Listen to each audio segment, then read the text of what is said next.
Ngathi ngasho lamagama ngithi ngiyamazi umhlengi wami. Ngaso sonke isikhathi unami. Angikulochise mlaleli. Angikulochise mbukeli. Olochiswa ngumfundisi uBibi Khumalo. Indaba ehleli kimi namhlanje isihloko esithi kulomhlaba esiphila kiwo. Kulomhlaba ongasimnandi.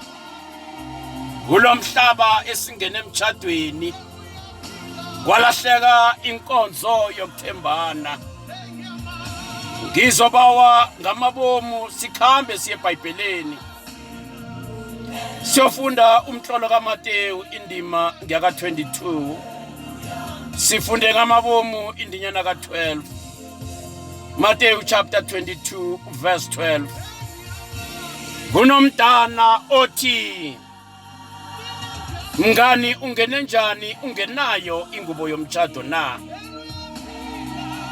Imtchado eminingi ilimele.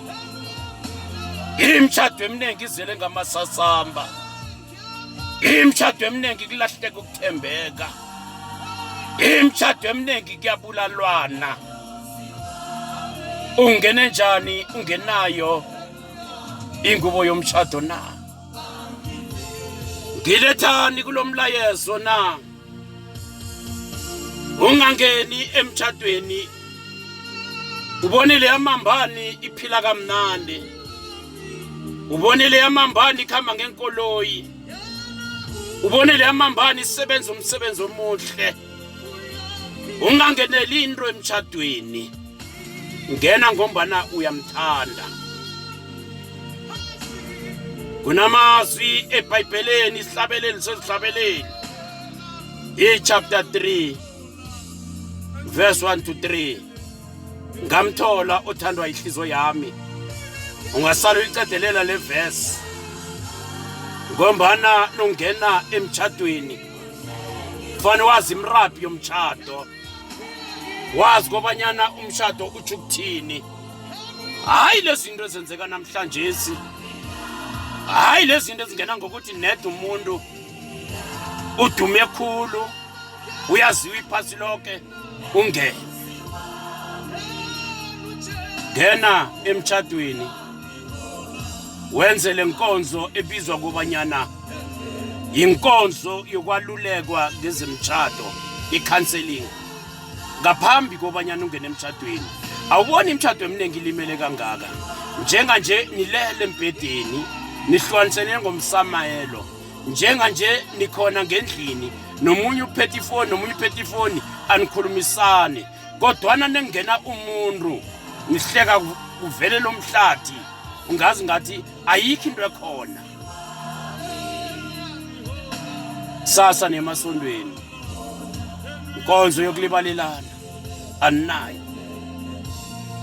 Ncwadi kabase-Efesu chapter 4 verse 26.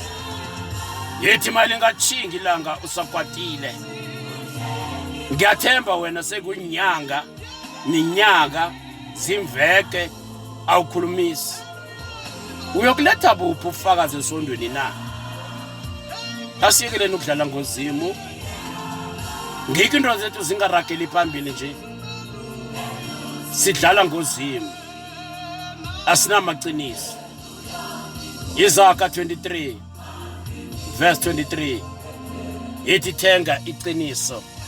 Singathengisi ngalo. Sithengisa ngendebe zemlomo. Kodwa iqiniso asinalo. Ngingathokoza kakhulu. Thathe lo mlayezo. Hlale kuwe njalo. Lentshumayelo ithola ngokugcwele ngale ku YouTube. Qala ibizwe lithi Buhle Khumalo. Wazi ukuthi nguyeke umfundisi uBibi Khumalo loyo. Nkosi ngibusisele wena. Ube nomhlengi wakho akugcine. God bless you. God bless you. Sihlangane ngesikhathi esizayo.